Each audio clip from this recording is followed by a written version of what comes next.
Welcome back to the Deep Dive.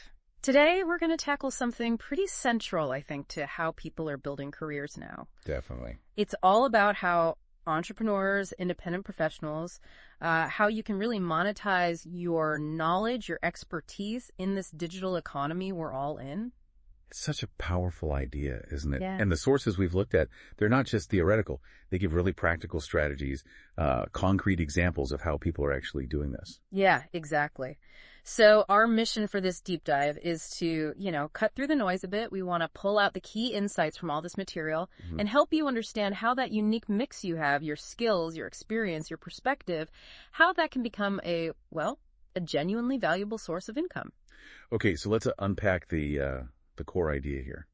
Basically, what these sources are saying is that knowledge itself in this digital age has really become a valuable commodity. Right. It's not just something you have anymore. No, it's something you can package up, share, and will sell. And what really jumped out at me is how they stress this isn't just for, the tech gurus or digital natives. Not at all. The material makes a really strong case that pretty much any profession, any specialized skill has potential here. They give examples all over the place. Yeah, like doctors, architects, Yeah. using their expertise online, but also educators, stylists, even professional cooks, turning what they know into digital income.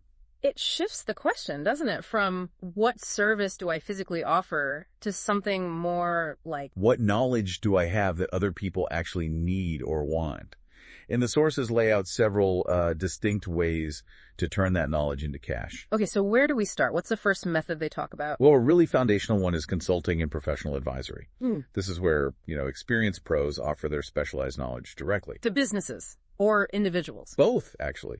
Businesses, other entrepreneurs, individuals who have specific problems they need help with. Like the example of a specialized doctor doing online consults. I remember seeing that. Precisely. Instead of the old in-person visit, they're using their diagnostic skills, giving recommendations, but through a digital channel. It just blows the geographical limits wide open. Right. Or think about an architect advising clients online, guiding them through tricky design choices, construction issues, offering solutions based on years of doing it. It's like packaging senior level wisdom. That makes a lot of sense. Selling the hard-won experience. Okay. Okay, another method that feels very digital native is creating online courses and workshops. Oh, absolutely. The sources really highlight this as a way to scale your ability to teach or train people. You design a course or maybe a virtual workshop on a topic you really know well. And then sell access. Exactly. On education platforms or maybe even your own website. The examples they used seemed quite varied. They really are, like a language teacher creating a full online course, with video lessons, resources, maybe even some tutoring bundled in. Or a talented baker doing virtual workshops, teaching specific techniques, sharing recipes, live or recorded, to people anywhere. It's all about structuring what you know so others can learn it. And didn't the sources mention a specific platform for this? Hotmart? Yes, they did. Hotmart came up as a big one for creators, especially for getting those digital products like courses out there and sold. How does it work, according to them? Well, the material notes it's really geared towards helping people scale a digital business. Apparently, there aren't monthly fees. They just take a percentage when you make a sale. So it lowers the barrier to entry. Makes it more accessible to get started with selling your knowledge as a course, yeah. Okay, so that's a key tool for the course route. Now, they also talked about digital content creation. That feels a bit different from a structured course. It is, yeah. Courses package knowledge for, like, a specific learning outcome. Digital content creation is often more about showing your expertise and giving value ongoingly through what you put out online. And they said it's really versatile. Incredibly versatile. Huh? Almost any field. But how does that directly become income? Is it always direct? It can be direct or indirect. So the sources mentioned an insurance advisor, for example, writing articles or blog posts for, say, health or finance sites. They get paid for that piece of content, for sharing their expertise. Okay, so selling the content itself. Right. Or graphic designers. Yeah. They can create custom design templates, logos, social media graphics, whatever, and sell those online. You're buying their design skill packaged as a template. And then you have digital marketing experts who offer services like content writing or managing social media for clients. So they're creating the content for someone else as a service. So it's either selling the content directly, getting paid to create it for others, or maybe using the content to attract clients for your main services. Exactly that. You're leveraging your skill by creating stuff online. And interestingly, the sources pointed to AI tools helping here. They mentioned WriteSonic and Metricool. Right. I saw those names. What's their role in this? Well, WriteSonic was mentioned for helping with the writing itself, blog posts, ad copy, website text, sort of speeding up the content production. Okay, efficiency. And Metricool was highlighted more for the social media side, managing posts, analyzing what's working, helping you get that content seen, and understanding its impact. Tools for creation and distribution. That distinction is interesting, ongoing content versus these discrete digital products. What about the product side specifically? Yeah, so this method is about creating very specific, self-contained digital things based on your expertise that people buy to use. Like the sewing pattern example they gave. Exactly like that. A fashion designer makes a pattern file, someone buys it, downloads it, uses it to make clothes. They're selling their design knowledge as a digital asset you can use. Okay. Or maybe gardening experts putting together detailed guides, practical step-by-step on how to grow a specific type of plant. Right, like an ebook or a guide. Or educators creating, say, packages of exercises or worksheets focused on learning one specific thing. You buy the package. These are usually one-time purchases for that specific digital item. Got it. Content is often more continuous, building authority, while products are specific, sellable assets. And the last method they discussed was personalized advisory services. Yes, and this one is often framed as potentially really lucrative. Why is that? Because it's highly individualized. It's tailored. You're not scaling the same knowledge to many people like in a course. You're applying your deep expertise one-on-one. The personal trainer example fits here. Perfectly. Offering customized training plans, maybe meal guides, online or in person, based entirely on that one person's goals, their body, their situation. Very specific. Or nutrition experts creating diet plans precisely tailored to a client's health needs, or even just their preferences.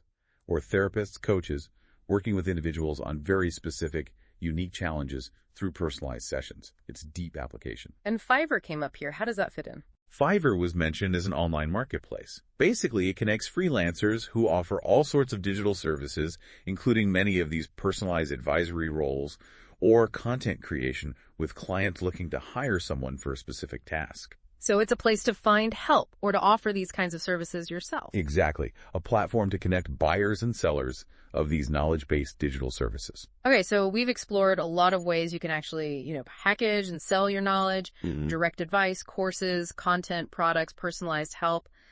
But the sources were really clear, weren't they? Just making the thing isn't enough. Oh, absolutely critical. Promotion. You could have the most amazing course or the most valuable advice, but if people can't find you or don't trust you, it doesn't matter. Right. So the sources laid out some key strategies for getting the word out. Building a strong online presence is, like, step one, foundational. How did they suggest doing that? Website, social media? Both. Primarily, build a professional website. That's your home base. Showcases your services, highlights your experience, and really important features, testimonials from happy clients. Social proof. Exactly. And alongside that, using social media well, sharing relevant stuff, offering useful tips that show you know your area, posting about your successes or achievements. Basically demonstrating your expertise online. Precisely. And a huge part of that is offering value content, publishing blog posts, making videos, maybe even a podcast like this. Meta. Yeah. Content that actually helps people for free, demonstrates what you know, and naturally attracts the kind of clients who are interested in what you do. It builds authority before they even think about paying you. It's like giving them a free sample of your brain. Kind of, yeah. And testimonials, as we mentioned with websites, they're so powerful. The sources really emphasize actively asking for feedback from clients who are happy. Don't just hope they leave a review. Right. Because those positive reviews, they build confidence, credibility for anyone new who's checking you out online. It matters a lot in the digital world. Definitely. What else on promotion? Offers and promotions came up. Things like special discounts, maybe package deals, introductory offers, ways to nudge new clients to take that first step, to try out your service, or buy that first digital product. Makes sense. Give them a little incentive. And the material also said you don't necessarily have to be an expert in all of this yourself, right? Like the website building or social media. Yes, that's a good point. They suggest that sometimes the smartest move is to hire specialists. Get a web designer or developer to build that professional site. Hire a social media expert to handle the promotion strategy. Focus on your core expertise. Exactly. Do what you do best, the knowledge part, and get help with the technical or marketing stuff if it's not your strength. Okay, so bringing this all together then, the sources really paint a picture, I think, of monetizing your knowledge not just being possible now, but a really significant opportunity. And available across a huge range of professions. It's not niche. Right. The key seems to be less about learning brand new things and more about figuring out where your existing unique value is. Yeah, identifying that and then figuring out how to structure it, how to present it so it solves a problem or provides real value for other people. And success. What did the sources say determines success here? It seems to boil down to a few core things, really. Staying focused on your specific niche or area. Don't try to be everything to everyone. Exactly. Ensuring the quality is there, whatever you're offering, service or product, it has to be good. And, crucially, being adaptable. The digital market, the platforms, they change fast. You need to keep up. So it's less about just having the knowledge and more about being smart and strategic with the knowledge you already have, the stuff you're passionate about sharing. Well put. That seems to be the essence of it. So the opportunity is definitely there to take your skills, your experience, package it somehow, and share it potentially with a global audience, creating new income, new impact. It's a pretty exciting landscape for anyone working independently or thinking about it. It really is.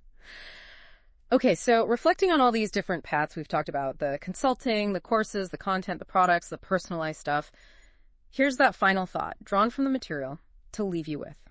Given your own unique blend of knowledge, skills, maybe even life experiences, what specific area could you start exploring, maybe even right now, to offer value to others and potentially carve out a whole new opportunity for yourself in this digital space?